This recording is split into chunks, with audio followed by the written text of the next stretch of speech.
Se podría traducir en castellano como aula volteada o aula al revés, ¿no?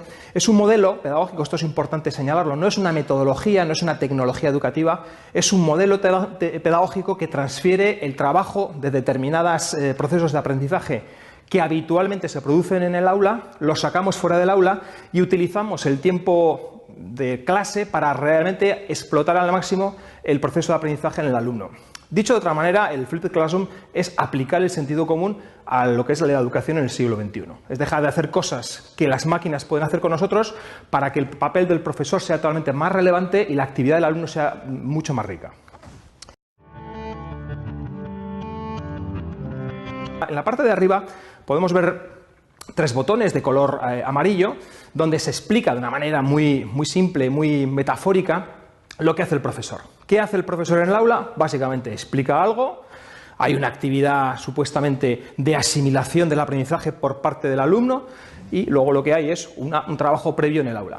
Esto se reafirma fuera del aula con unos deberes, unas tareas que muchos contemplamos como algo realmente fuera de sentido.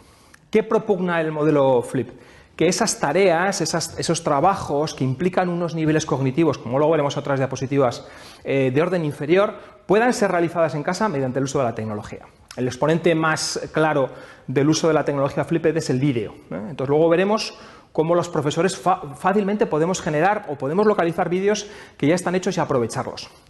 Por tanto, la parte de trabajo del alumno sería una parte donde él ya toma contacto con ese conocimiento, con esos contenidos previos en su casa, a través de estas herramientas y de estos vídeos, de estos recursos. Habrá una actividad, como luego veremos, muy importante para generar cierta interactividad del alumno con los contenidos, de tal manera que incluso el profesor tenga un feedback, que sepa qué alumnos, qué estudiantes han accedido a esos contenidos, cómo han trabajado con ellos, qué dificultades encontraban, de tipo conceptual o de tipo factual, para después, como vemos en la gráfica, aprovechar el tiempo de clase representado por esos dos círculos amarillos para hacer algo que realmente merezca la pena dentro de la clase. Pueden ser actividades prácticas, actividades en grupo, corrección de errores.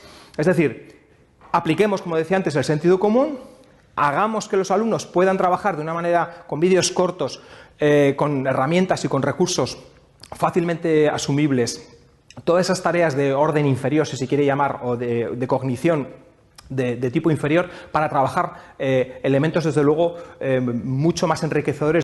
Por ejemplo, Bloom, podemos ver que hay 6 fases, ¿no? Las 6 fases típicas de la taxonomía de Bloom, tanto la de Bloom de los años 50, del siglo pasado, como la taxonomía de Bloom revisada del siglo XXI, ¿no?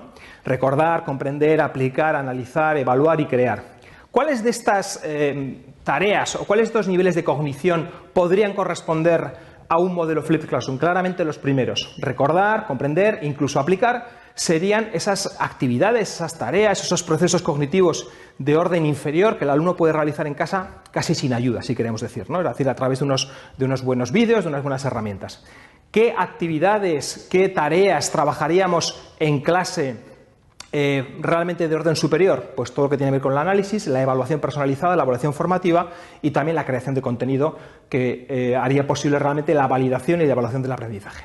Por tanto, esto tiene una conexión clara con lo que son los procesos cognitivos, incluso desde hace un siglo, ¿no? Ya estipulado desde antes.